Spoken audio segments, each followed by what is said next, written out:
Hello, fellow educators. I'm Jean, and I'm going to be talking to you about the science of reading. This presentation is something I put together myself and only represents my views and not the views of my school district or Facebook group that I am involved with. Please understand that I am giving you the information that I believe to be accurate at this time, March of 2022. If you find any errors in my presentation, please let me know, and I will post that underneath the presentation on my YouTube channel. Also, this presentation includes many links in the PowerPoint, so please make sure that you have access to those links. In part one of this presentation, I'm going to give you the what and the why of the science of reading, and then part two will include the how, for how to implement that into your classroom instruction. Why are you listening to me give this presentation? One reason, I'm the one who put together the presentation. So that's why I'm speaking and you are listening. The reason I put this together is because I saw a lot of on social media and on Facebook pages, a lot of questions about the science of reading as far as people who say they are newbies, and a lot of people are giving them information about where to start that I think could be confusing or just overly technical that doesn't apply immediately to the classroom. So I wanted to put together something that I thought would be helpful to my fellow educators here in South Dakota, as well as to other educators. I have a master's in educational psychology, and I've taught various grades in various places, and I'm currently Elkton's Title I reading teacher. Most recently, in December, I earned my dyslexia certificate from the University of Florida. That was a year of hard work, so a year of science of reading, 2021. Concurrently, other educators and I started South Dakota's Science of Reading Facebook group. So I've really been involved with this very heavily over the past couple of years, so I wanted to share the information I've learned with you. So think about this. Are these things the science of reading? Sound walls, heart words, Orton-Gillingham, syllable types, decodable readers. We'll come back to that. Why are we doing this? Well, most of us have had or have now upside down triangles. We would like to reach most students in Tier 1 in classroom instruction, have them reading at or above grade level expectations. But for many districts, especially now, we have many students who are not reading at or above level based on the Tier 1 instruction, and our interventions are becoming overloaded. Further, the students who do need interventions, there will always be students who need interventions. We want to make sure that we can get those students as far along as quickly as we can. So when you think of the theme, something old, something new, something borrowed, something blue, as far as something blue, I do not want it to be you. Okay, if you've heard me speak before, I've talked about the preponderance of evidence. We cannot use a beyond reasonable doubt standard to judge ourselves as teachers. We need to use the preponderance of evidence. Overall, looking at yourself and what you're doing for your kids, yes, you are a good teacher. And yes, I've been on a lot of juries. So anyway, the preponderance of evidence says that you are a good teacher. And when I found out that I had unfinished learning around literacy, I kind of wanted to quit my job. And I thought, well, let's let the young people coming up handle this, the young educators. And then I realized that that there's a lot of people who have unfinished learning around literacy, so I decided to kind of double down and go for that dyslexia certificate and really get involved with it and help out folks. As far as something borrowed, all this information is borrowed, and you can borrow it from me as well. Remember to click on those links for videos. I've chosen videos that will give you as much information as possible in as short a time as possible. Something old. A lot of this research has been around since before I was born, and I am 44 and a half years old. Something new? Well, we do have, of course, new research. That's how science works, it's always being updated. And we also have the brain scans. More recently, in the last couple of decades, we've seen what are the efficient pathways in the brain and how we can get at that with instruction. I don't remember the quote, but somebody said that You're rewiring the brain when you are, you're doing brain surgery when you're teaching reading. Also new is this just explosion of the term, the science of reading and everything around it. Everything says the science of reading nowadays. We don't have any time to waste when it comes to instructing our kids, and I'm sure we don't have any time to waste today, and I'm sure you don't want to listen to me talk all day, so let's move on here. What is the science of reading? Several groups led by the Reading League have come together to come up with a common definition for the science of reading. There is a free PDF you can click on the top link there to get that booklet. I bought the nice book, a paperback book for $8 with a nice purple cover, but you can also print it out for free. I'm going to read a little bit from that booklet so that you can hear the common definition that these various organizations have come up with. The science of reading is a vast interdisciplinary body of scientifically based research about reading and issues related to reading and writing.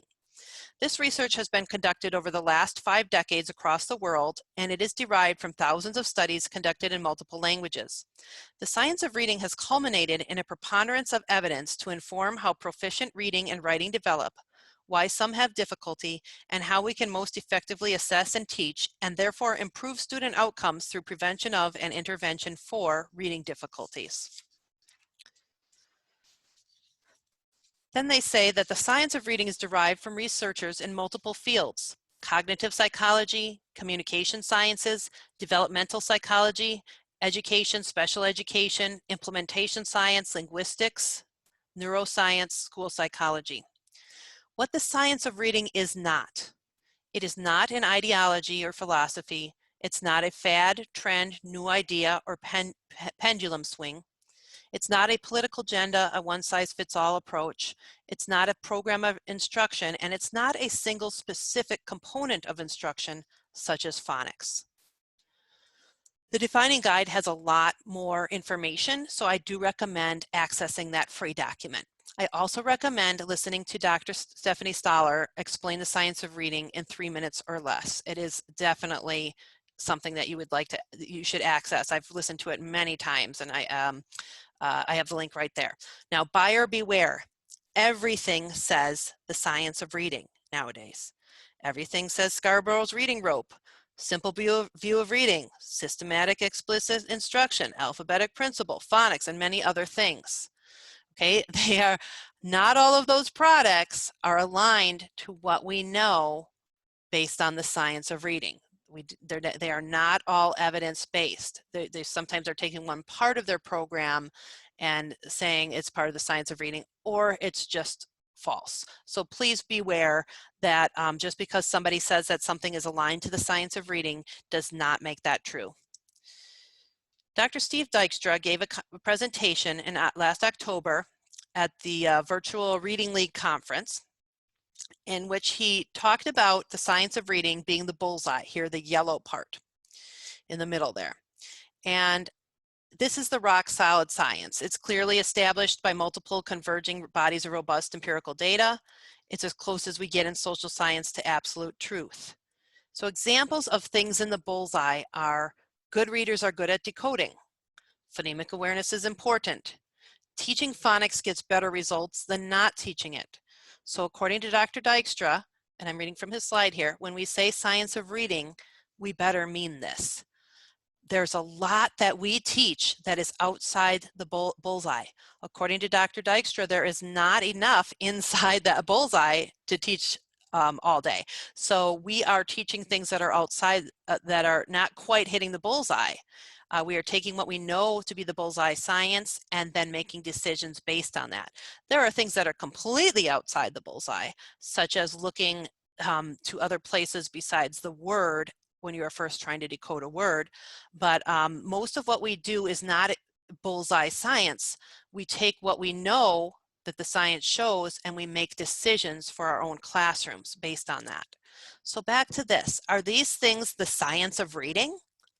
Well, sound walls and heart words seem to really be on the right track for what we know about what how the brain learns to read, but they are not in that yellow bullseye because we do not have a sufficient body of evidence to compare classrooms where those are used versus classrooms where they're not.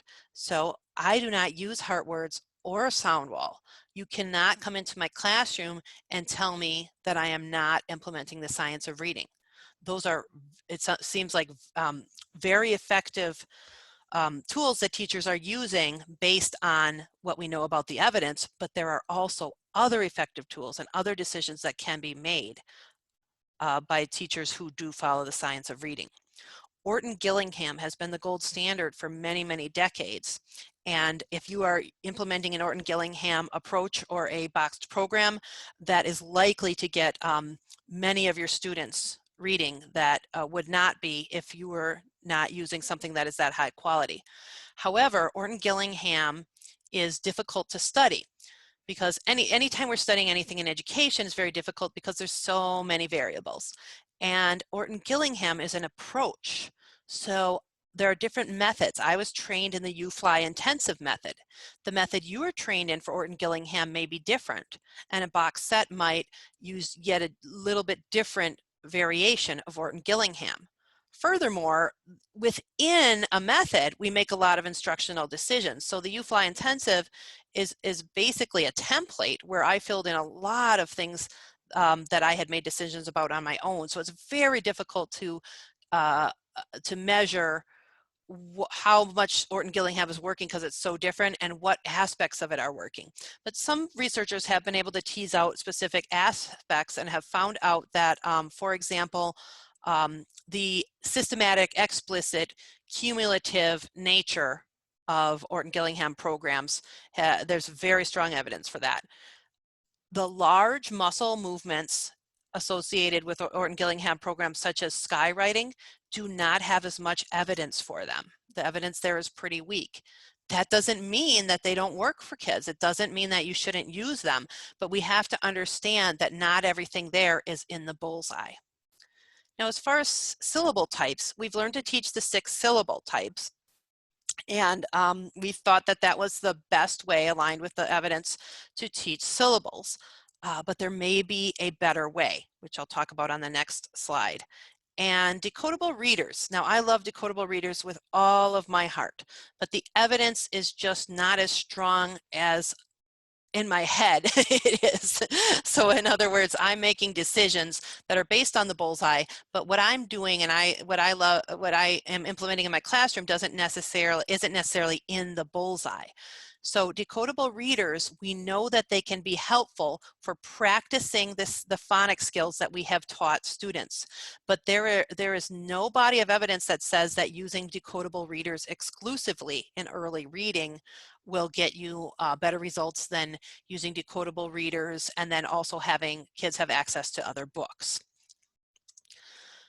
Here's the most up-to-date research on important instructional topics. And again, if anything seems off to you about my presentation, please send me information and I will update it on my YouTube, on the YouTube area that has this presentation, because I want to make sure I'm getting you the most accurate information. Phonemic awareness could easily be its own hour or more presentation, but you should know that it is important for reading and that there is a lot of debate right now about how much phonemic awareness should be taught at what levels, in what context, with or without words, things like that. For letters and sounds instruction, recent research is the embedded mnemonic study was first done in the 1980s, but has been done again recently, has shown that embedded mnemonics, where the letter actually is something, represents something, instead of like there's a picture of something above the letter, are the most efficient way to teach letter names. Also, this research has shown that we can teach letter names and sounds together as early as preschool. We don't need to teach the letters first and then the sounds. In fact, they've found better results with teaching sounds first and then letters. The best way to teach the letters is through paired association, letters and sounds, where you say, this is the letter M, sound M, and you don't add extraneous information as you're teaching that, such as This is the letter M. Mary's name starts with M, and those kinds of things, according to the researchers, they said that that directs the attention away from the skill that is being taught. So they analyzed paired association learning and had other groups of kids learning through what we would say more authentic texts, looking in poems and books and looking at people's names at the letters, and they found that using the embedded mnemonics and using paired association learning for letters and sound association, letters and sounds instruction, excuse me, gets the best results. Now, I do have to throw in something here that I call the leave well enough alone principle. So at our school, we do it a little bit differently, and we do teach the letters first. Right now, we've done it lots of different ways, but our program that we have now has the letters taught first. We're very happy with how the kids are coming up from preschool and how they're learning the letters quickly. So we're going to leave well enough alone, even if we cannot just always jump after every research study and say we're completely changing how we're doing things. So we use the information from the bullseye and the information that's close to the bullseye, and we make the best decisions for our students. Now, multi-syllable words instruction, I talked about those 6 syllable types. I've taught 6 syllable types for my first 5 years in title, and this year I didn't, because I found out about flexing the vowels. And if you look at the work of Dr. Devin Kearns, who's a special education professor, he talks about simplicity and mass amounts of practice. So giving the kids a couple of generalizations when it comes to how syllables work, and then just having them practice, practice, practice. And that is, that's how the program that we adopted this year at my school, SIPS Challenge, works. So we give the kids a couple of generalizations. We teach them about the schwa, we teach them to be flexible, and then we just read hundreds of words and write. So there is some new research on the multi-syllable words instructions. Check out Dr. Devin Kearns. For writing, I know I taught a lot about the 6 traits. I was 6 traits trained when I was in middle school, and when I was teaching middle school, and I also taught a lot about the writing process. So we want to de-emphasize the process and talk more about the actual writing. So work on writing at the sentence level. The late William Van Cleve said, don't ask what a word is, ask what a word does. So no holding up a word and asking if it's a noun or an adjective, preposition, or whatever. A word is nothing. It's not a part of speech until it is in a sentence. The Writing Revolution is a book that's being highly recommended for working on writing. Also, ask me for my syntax and semantics PowerPoint. I've written a presentation about teaching students with dyslexia and other students explicit syntax and semantic skills. So if you want to have that PowerPoint, I can send that to you. And then what we know now is that we've been working on these comprehension strategies like finding the main idea, making inferences, determining author's purpose, and things like that. And we do need to teach those, but those can be taught fairly quickly. What we really need to work on for building comprehension is building knowledge. The students with background knowledge about a text that they read are going to have more success comprehending it. This is a picture from Robert Meyer from his presentation, which you click on the bottom there, of all of the programs that he knows that use embedded mnemonics or pictograph mnemonics, which have been shown to be the most successful way to teach the letters. And it was actually interesting how he showed, either in this presentation or another one that I saw by him, how they have the letter is the animal or whatever it is, and then they have the letter plain but with the animal like up in a corner of the letter, and then pretty soon the animal's gone. So there's some scaffolding there. The science of reading is not just about phonics, as it said in the defining guide. It's not just about one aspect of instruction for language, such as phonics, but there are many, many, many kids in this country that are struggling with word level reading skills. So the reason we talk so much about phonics instruction and word level reading is because there are so many kids who need that instruction, and because you cannot comprehend something that you're reading if you cannot read the words. All of the students that I work with in title reading who are monolingual English speakers have a profile where they need much more help with reading the words than with the language comprehension. There are reverse profiles, such as the hyperlexic profile, where somebody can read all the words but not understand what they mean. For example, I am hyperlexic in Spanish because I can read all of the words, but I do not understand what they mean. And then, of course, there's different profiles in which students have other language disabilities. But most of our students who need help with reading need help with word level reading. And we have learned that there is only one way the human brain learns to read. That process is called orthographic mapping. You can click on this link here for a little bit of an explanation of orthographic mapping. But basically, we use phonic decoding to get at orthographic mapping. And orthographic mapping is when we can recognize a word by sight. So first, students start with phonic decoding, man, but they don't stay there. They can pretty soon read the word as a whole word. We adults, according to Dr. David Kilpatrick, have between 30 to 70,000 words orthographically mapped in our minds. We have a sight word vocabulary of 30 to 70,000 words, and we want to do that for our students to get them to not have to use phonic decoding or any other cues to try and figure out words, to just recognize it upon sight.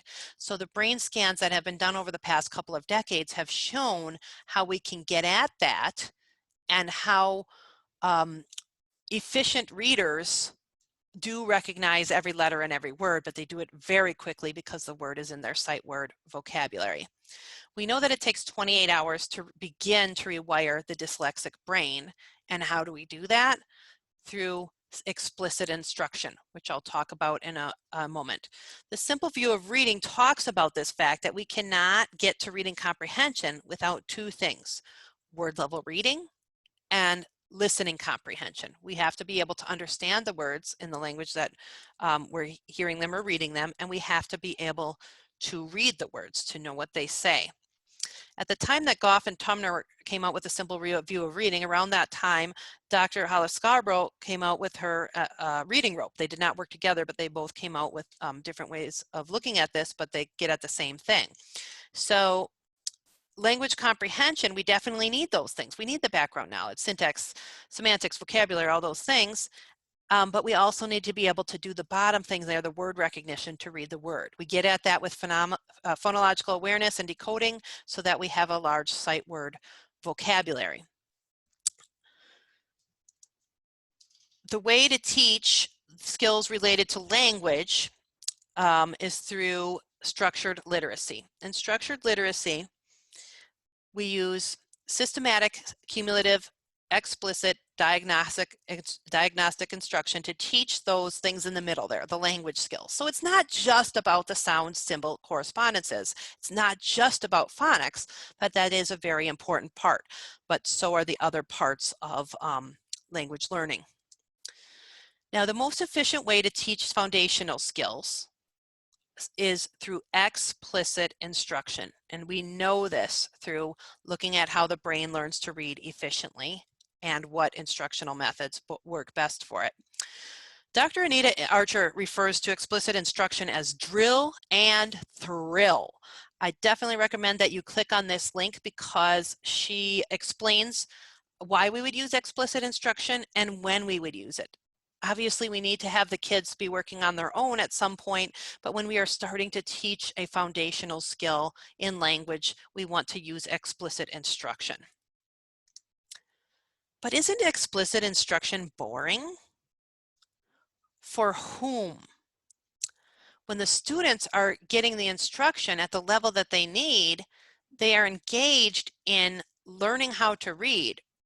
So they are experiencing success by learning in a systematic, explicit, and cumulative way. And it may seem boring to us, like asking for the sound, the word, those kinds of things, repetitive, but we should not apologize for this because, as Dr. Archer says, success is what breeds motivation. So I've seen this myself. The kids are so excited to go back to the class. We can read 5-syllable words, they say. Or they're excited to get to the next level book, or get to the book, the readers that have more words on 2 sides of the page, or get to the next lesson, or whatever it is. So we do not apologize. Doug Lemoff in Teach Like a Champion, his technique without apology, he says embrace rather than apologize for rigorous content, academic challenge, and the hard work necessary to scholarship. We are giving students through explicit instruction exactly what they need to experience success. If you're not quite convinced, or you think that I don't like high quality literature, let me tell you that I very much do like high quality literature. So here's an example of a book, a really high quality multicultural book that can provide a window or a mirror for a child, or perhaps both, depending on the child's context, called Last Stop on Market Street. When I first read this book, it took my breath away, because I don't know if I've ever seen my neighborhood. I mean, it would look just like my neighborhood with the buses and everything where I grew up on the north side of Milwaukee, represented in a children's book in this way. And you can see in the middle picture, there's a picture of a garbage can, and it's kind of a mess. And I thought, that's what garbage cans look like in my neighborhood. And when I was visiting my parents, I took a picture, because they still live in that neighborhood, I took a picture of this garbage can 2 blocks from their house. So we definitely want kids to have high quality literature, exposure to high quality literature that provides windows and mirrors for them. However, while they're first learning to read, I would argue that we use this literature as a read aloud, really develop those language strands through the teacher read aloud. I did not let my kindergartner read his library books. So when he came back from school with books like this, I didn't let him read them. Now that's not bullseye science, that was my choice based on what I know. So in the middle there, you can see there's a lot of words that a kindergartner would not have success with. So called, Mr., Dennis, market, lots of words. He would not have been able to read most of the words. So I read those books to him, and I had him work on decodables. His teacher also had him work on decodable readers in which he practiced the phonics skills that he was learning in class in kindergarten. He exited kindergarten being able to read Last Stop on Market Street and other trade books.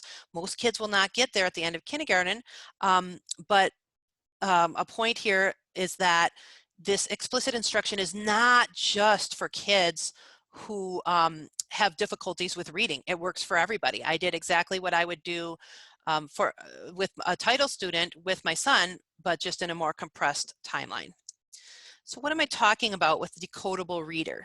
I'm not talking about a reader that's controlled for repetition of words. So for example, the Dick and Jane readers were controlled for just repeating the same words over and over. Dick, Jane, spot, run, etc. You can see on the right that the same words are not repeated over and over, but the same pattern is the short vowel pattern. And you can click on the link on the bottom to see the color coding and other information about what BrainSpring did here. So the blue words are all words that have short vowels in them. And then the red words are high frequency words that the teacher would have taught to the students. So as first grader approaching the reader on the right would be able to, the text on the right, would be able to read all of the words, assuming that they've been instructed in short vowel patterns, digraphs, and those high frequency words. On the left, you may recognize that one. That's a testing book. I have used that book many times for testing. And you can see that it has many different phonics patterns, including some multisyllabic words. So I remember giving this test to kids, and I would read the prompt that I was supposed to read, and it said it was time, or the students were going to take their books back to the library or something like that. And I would say the word library in the introduction, and then the students had to go into this text, and can they read the word library is really based on whether they remember that that's what I said. So there's just a lot of words that the students wouldn't be able to decode. And remember, phonic decoding is going to lead us to orthographic mapping. So that's why decodable readers are so beneficial to learn the phonics patterns and then practice through the decodable readers. This ReadSters slide from Linda Farrell shows what I was talking about with that last stop on Market Street. So the teacher read alouds are over here with the on the left with the green strands, and then the kids are reading decodable readers until they get to that box in the middle. When their decoding is strong enough to read independently to access the content, that's when they would be given the trade books and the leveled readers and things like that to read at their in addition to or instead of decodable readers. So again, only using decodables, there's not evidence for that. That was a choice that I made for my child, but using decodables to practice the phonics patterns, whether or not you have other books accessible, is definitely something that has been shown to be worthwhile. Decodable texts are a means to an end. So is instruction in phonological awareness, phonics, and other foundational skills. So this is kind of like where I live during the school day as a Title I reading teacher. I'm doing a lot of foundational skills, phonological awareness, phonics, reading the decodable texts, not because of I think that those are the most fun things to do in the world, but because I know that that is what is going to cause the students to orthographically map the most words and to be successful readers. So with these skills, get in, get out, and move on. Word level reading has an end. Listening comprehension is boundless. Let's just knock out those word level reading skills so that the kids can read anything they want to or need to and just keep learning more and more about the world. According to researchers, there is no reading war. This was said by DeHane at the Plain Talk conference in February. They know how the brain learns how to read, and they know which instructional methods work best, the structured literacy. This has been confirmed by research in the social sciences and in neuroscience. We must teach reading in a way that causes orthographic mapping to occur in children's brains. Interesting fact, Dr. Wiley Blevins points out, and he has written a lot about phonics and researched, and he points out that sometimes if we teach kids top down in first grade, we teach them using the repetitive text, or we are looking at pictures to help figure out words and things like that. They pull ahead first in first grade, pull ahead of the kids who are taught using phonics decoding. However, then the decoders pull way ahead, especially when it comes to reading multisyllabic words in the future. So we definitely want to use phonic decoding as a way to get at orthographic mapping. A couple of videos there talk about the problems with the 3 queuing system, and Dr. Dykstra's video here talks about how we got to this point where most schools of education, and then therefore most schools in the United States, are not teaching reading in the most efficient way. But remember, very few things are in the center of the target, and what works may hurt. Dr. Yang Zhao has written about side effects in education in his book, What Works May Hurt. So he asks us to consider what works for whom, what works for what, and who and what gets hurt by what works. So in other words, we have to think about how we are implementing all of these things that are quote unquote the science of reading. Nancy Young has written an excellent blog post on this that you can click on here, talking about, like, for example, I'm not sure what her example was, but we can't just take one part of the science of reading and just apply it anywhere. So say the 3rd to 5th grade teachers get really excited about phonemic awareness. So they start just drilling phonemic awareness every day in whole group. Well, that's probably not the best application of phonemic awareness, of what we know about phonemic awareness, because most of those students at those grade levels probably have those skills and do not need to work on phonemic awareness in whole group. It won't hurt their brains to have extra phonemic awareness practice. The problem is going to be that they are missing out on their grade level language and reading instruction. So we do need to be judicious in how we apply the things known as the science of reading. Dr. Tracy Weeden points out that reading is the civil right of the 21st century. We need to flip the triangle, and we can. Another place to access is Right to Read project. They talk about reading in this country and where we're going, and they also have a lot of great ideas. It's Margaret Goldberg was teaching differently before she found out about evidence-based practices. So there's a lot of ideas there about like, well, what about all these leveled readers that we're not using for early literacy? What can we use them for in the language strands and things like that? So that's the information. What does it mean? What are the practical applications? So you're a teacher and you're going to go back into your classroom and do what? Well, maybe this first part has given you some ideas, and I also have some ideas for you. And for that, for those ideas, I'm going to have you click on part 2. See you there.